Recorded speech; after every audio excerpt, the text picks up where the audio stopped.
Ajax engineering IPO के अंदर listing के बाद क्या करें? क्या इसको अपन को होल्ड करना चाहिए या फिर प्री में सेल करना चाहिए या फिर मार्केट थोड़ा सा इंप्रूव हो सकता है और फ्रेश बाय की अपॉर्चुनिटीज के अंदर बन सकती है? चलिए जानते हैं। अगर आपने इस आईपीओ के अंदर अप्लाई किया तो अलॉटमेंट आपके पास आ चुका होगा, फिर भी आपको इस लिंक पर शेयर कर दूंगा, वो आप चेक कर लेना। अगर आपके अलॉटमेंट नहीं आया तो मतलब आपके डीमैट में कोई इशू है तो उससे रिलेटेड कमेंट कर देना, मैं आपका इशू सॉल्व करने की कोशिश करूंगा। अगर आपके पास अलॉटमेंट आया है, आपने अप्लाई किया तो एक बार कमेंट करके जरूर बताना कितने लॉट अप्लाई किया था और कितना अलॉटमेंट आपके पास आया है। दोस्तों, एजेक्स इंजीनियरिंग आईपीओ के अंदर हमने अप्लाई नहीं किया था मार्केट को देखते हुए। उस टाइम पे मार्केट काफी गिरा हुआ था। सब्सक्रिप्शन भी देखा जाए तो क्यूआईबी 14 टाइम्स हुआ है और बाकी सब तो ऑलमोस्ट 1 के आसपास ही हुए हैं। तो बेसिकली सब्सक्रिप्शन भी इतना कोई खास था नहीं, लेकिन मैंने इसके अंदर आपको कहा था कि कंपनी मुझे पसंद आ रही है, फाइनेंशियल्स मुझे पसंद आ रहे हैं। बुरी बात यही थी कि पूरा का पूरा ऑफर फॉर सेल था, इस चक्कर से भी एक इसका नेगेटिव पॉइंट हो गया था। तो इसलिए इसके अंदर हमने इसको अवॉइड कैटेगरी में डाला था। लेकिन मैंने कहा था कि अगर आपके कभी आईपीओ का अलॉटमेंट नहीं आया और अपना डीमैट अपन चेक करना चाहते हो तो आप इस आईपीओ के अंदर कर सकते हो, क्योंकि कंपनी अच्छी है। तो अगर मार्केट थोड़ा सा भी सही रहा तो ये आराम से आपको -5 से लेकर +5 की लिस्टिंग के अंदर हो सकता है। तो इस वजह से अगर आपने किसी ने भी अप्लाई किया है तो मेरे हिसाब से इतनी टेंशन लेने वाली बात होती नहीं है कि आप ऐसे बहुत ज्यादा इसके अंदर स्ट्रेस लो। हेक्सावे टेक्नोलॉजीज एक ऐसा आईपीओ जो था तो बड़े साइज का है, उसके अंदर रिटेल के पास माल ज्यादा रहेगा तो कहीं ना कहीं टेंशन वाली बात है। बट इस आईपीओ के अंदर कंपैरेटिवली कम है, और क्योंकि कंपनी एक ऐसे सेगमेंट से आ रही है जिसकी डिमांड काफी अच्छी है, जिसने काफी अच्छा आउट परफॉर्म किया है। एस कंस्ट्रक्शन आपने सुना होगा, काफी अच्छे रिटर्न्स उसने दिए हैं, उसी टाइप की कंपनी है। कंपनी क्या करती है? कंपनी जो है कंस्ट्रक्शन इक्विपमेंट बनाती है। अब दोस्तों, कंस्ट्रक्शन किसी भी चीज का, रोड का हो, बिल्डिंग का हो, कहीं पे भी कोई सा भी इंफ्रा अगर बनेगा तो इस कंपनी के प्रोडक्ट्स जो है यूज के अंदर आएंगे। और यूज में भी कैसे आते हैं आपको पता है कि मोस्टली जो ये सब प्रोडक्ट्स है वो लीज में लिए जाते हैं, तो एक फिक्स और रेगुलर इनकम इसके अंदर हो जाती है। वही चीज अपन को रेवेन्यू में भी देखने को मिलती है। रेवेन्यू बहुत अच्छी रेट से बढ़ रहा है, ऑलमोस्ट 40-50% की ग्रोथ रेट है।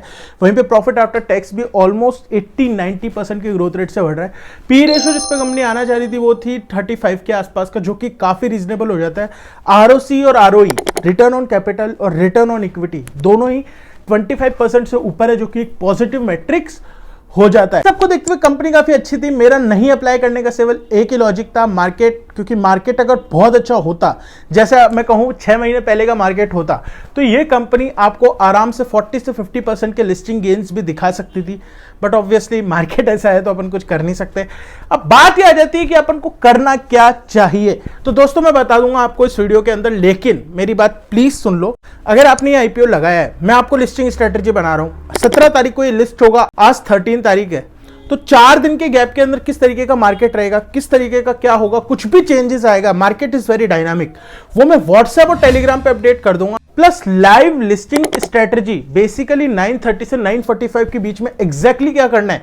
कई ऐसे आईपीओ हैं जिनके अंदर मैंने प्री में सेल करके लोगों को बचवाया। लिटरली एक एसएमई आईपीओ था CNN करके, उसके लिए मेरे से किसी ने पूछा, मैंने उससे प्री में सेल करवाया और आज वो आईपीओ 20 से 30% नेगेटिव चल रहा है, वो भी एसएमई, मतलब 50 से 60 हजार का लॉस सीधे सीधे उसका मैंने बचा लिया। तो बेसिकली आप अगर व्हाट्सएप और टेलीग्राम ज्वाइन करके रखते हो तो आपको ये फायदा हो जाता है कि मैं लाइव स्ट्रेटेजी आपके साथ शेयर कर देता हूं। डिस्क्रिप्शन में लिंक है, एकदम फ्री है, तो ज्वाइन करके रख लो। अब बात यह आ जाती है कि आपको क्या करना चाहिए। दोस्तों, अगर आप आईपीओ इन्वेस्टर हो तो आपको सोचना ही नहीं है। आने वाले टाइम में क्वालिटी पावर, ये मेरे को बहुत अच्छा आईपीओ लग रहा है। अगर मार्केट थोड़ा सा भी अच्छा रहा तो मैं इसको अप्लाई करूंगा अपने सारे डीमैट अकाउंट से। तो आप पैसा इकट्ठा करो। आई एम श्योर आपने मार्केट में ऐसा पैसा लगा रखा होगा, वो एवरेज एवरेज एवरेज करके, उसके अलावा आईपीओ के लिए थोड़ा बहुत पैसा होगा। तो अगर आप सिर्फ आईपीओ कैटेगरी के इन्वेस्टर हो और आपके पास जेठालाल की तरह बहुत पैसा नहीं है, तो मेरी राय यही रही है कि आप इस आईपीओ को या तो प्री में सेल कर दो या फिर ओपनिंग होने के बाद 5% का स्टॉप लॉस लो और इसको सेल कर दो। अगर आप आईपीओ इन्वेस्टर हो और आपको आगे अप्लाई करने के लिए पैसा चाहिए तो ये स्ट्रेटेजी हो जाती है। अब बात कर लेते शॉर्ट टर्म और लॉन्ग टर्म वालों के लिए। दोस्तों, शॉर्ट टर्म वो हो जाता है जो 6 to 7 मंथ्स के लिए रख सकता है, उसको मैं कहूंगा वैसे तो रखा जा सकता है। ये आईपीओ कंपनी अच्छी है, फंडामेंटल्स अच्छे हैं, लेकिन मार्केट अभी भी ऐसा है कि स्मॉल कैप को इतना सपोर्ट नहीं कर रहा। तो मेरे हिसाब से एक स्टॉप लॉस बना लो। चलो, इन्होंने 5% का दिया है, आप 10% का स्टॉप लॉस लो और इसको होल्ड कर सकते हो। शॉर्ट टर्म के लिए ट्रेल करो। मेरे हिसाब से कंपनी अच्छी, तो क्या पता क्यूआईबी इसको ऊपर ले जाए या फिर ऑपरेटर इसको ऊपर ले जाए, तो वो डिपेंड करता है मार्केट के ऊपर। थोड़ा सा भी अगर मार्केट ठीक हुआ तो ऐसा हो सकता है, लेकिन डेट बीइंग सेड अगर फॉल आया तो बहुत अच्छा आ सकता है। तो 10% का स्ट्रिक्ट स्टॉप लॉस मेंटेन करके रखो। वहीं पे अगर आप लॉन्ग टर्म वाले हो दोस्तों, लोग बोलते देते हैं हम लॉन्ग टर्म वाले, लेकिन जैसे ही बोलने की बात आती है 3 या 4 महीने बाद परेशान हो जाते हैं। अगर आप सच में 3 से 4 साल होल्ड कर सकते हो तो ये कंपनी होल्ड करने लायक पोर्टफोलियो में हो जाती है। लेकिन कैपिटल इंफ्रा के अंदर अभी बजट में थोड़ा इतना आया नहीं है, तो ग्रोथ वाइज थोड़ा सा रह सकता है, बट स्टिल कंपनी ठीक ठाक वैल्यूएशन पे आ रही है, तो आपके लिए अच्छा हो जाता है। अगर आप लॉन्ग टर्म वाले हो और अगर आप इस सेक्टर में बिलीव करते हो तो मेरे हिसाब से होल्ड किया जा सकता है। लेकिन मैं फिर से बता दूं, 6 मंथ से 1 साल का पर्सपेक्टिव अगर आप मुझसे पूछोगे तो 10% का स्ट्रिक्ट स्टॉप लॉस इसके अंदर मेंटेन करना। दोस्तों अगर वीडियो पसंद आया तो लाइक कर देना, चैनल को सब्सक्राइब कर देना। क्वालिटी इलेक्ट्रिकल आईपीओ मेरे को लिटरली बहुत इंटरेस्टिंग लग रहा है, मैं अभी से बता रहा हूं, फिर बाद में मत बोलना भाई तूने बताया नहीं था। तो उसका वीडियो यहां पे चेकआउट कर लो। इसके अलावा व्हाट्सएप टेलीग्राम ज्वाइन करके रख लो लाइव अपडेट्स के लिए। Thank you.